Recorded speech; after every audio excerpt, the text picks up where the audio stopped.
Hey, so today I wanted to talk about something that was on my mind while I was watching the news. I was watching CNN, and it was a story on Suge Knight. He is an African American rapper, and he was arrested today in Los Angeles for a hit and run. Actually, he's on a charge of murder. Anyways, that's not what the really focus on is on Suge Knight and his story, which you should look into. But I was focused on the reporter and the coverage. Since Suge Knight is a minority, he's an African American rapper. They had CNN cover it by their Los Angeles reporter, Sarah Sidner. She's African American as well. And she was covering the story and she did a great job. I have nothing against her. She's a great reporter. But what I did notice while she was corresponding with the other correspondents from CNN is how beautifully long and straight her hair was.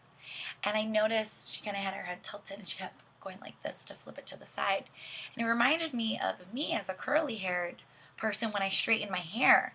I kind of keep my hair in a certain way when it's straightened, and it reminded me, the texture of her hair reminded me of the texture of my hair. So I started to think, does Sarah have a textured hair like mine as a minority? So I did look into some of her pictures from the past. Let me remind you, she's a dark-skinned woman who, sure enough, I looked into it, she does have a little bit of a curl in her hair, and it is textured. But as I went and looked back in previous pictures, I noticed that a lot of her pictures were of straightened hair. So what is my point? Alexis, get to your point, right?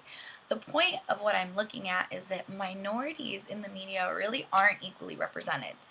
And I can say this from a personal experience, is that early on when I was interviewing for reporter positions, and this is something that we don't talk about in the news world, and I really think we need to start talking about, is that when I was being interviewed, one of the first few questions was about my hair. One of the first few topics of conversation were about my hair. So the first station I interviewed at, that was the second question in my interview, I believe. It was, how do you feel about being a straight hair reporter? And originally, as somebody who really fights I'm an activist of just minorities and an activist about equality and equal representation.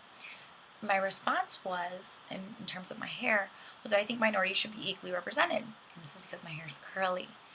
Now, as time has progressed, I've continued to interview, and I'm not saying that hair is the focal point of every conversation, but what I can say is that it has been a consistent topic that has been mentioned. Now, again, I'm new or young, very young in the field of news, because I just graduated from college about 8 months ago. But I do find it very interesting as somebody who is a minority that is interviewing that hair is such a significant part of the image that we try to portray in the media. And so if you take a look at minority reporters, we do have straight hair. And it makes me question, what is beauty?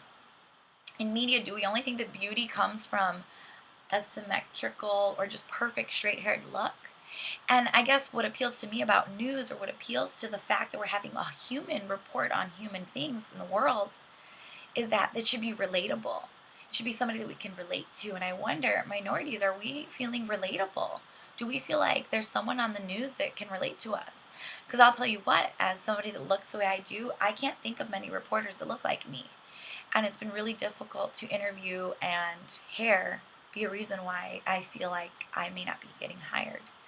And so that was just an observation and something that I really want us to think about and challenge you to take note of. Take note of the fact that there is an image of what beauty looks like in the news. There is an image of what credibility looks like. And what can I do as a future reporter, as a journalist, as an activist? What can I do to change that? And what I have been trying to do is that during my interviews, I do try to communicate that curly hair is an important thing to feature because it is a minority feature. And I'm comfortable with that. And I'm comfortable and confident in the person I am, that God willing, that one day when I'm hired, I can communicate and talk about how we do need to be equally represented. And so part of the way I'm creating change is that during my interviews, I don't want to change who I am. But then again, maybe as time progresses, I should play by the rules and be a straight-haired reporter, and as time progresses, communicate about being curly-haired. That's just something I wanted to talk about. Sarah, you're a fabulous reporter. Great coverage on that story. But I would love to hear about your struggle And I would love to know if hair was a topic of conversation when you started in news. And what advice would you give to someone like me who wants to still stand true to what I think I believe in, which is that minorities should be equally represented? Or should I play by the rules and then when I have a position of power, communicate that? Yeah.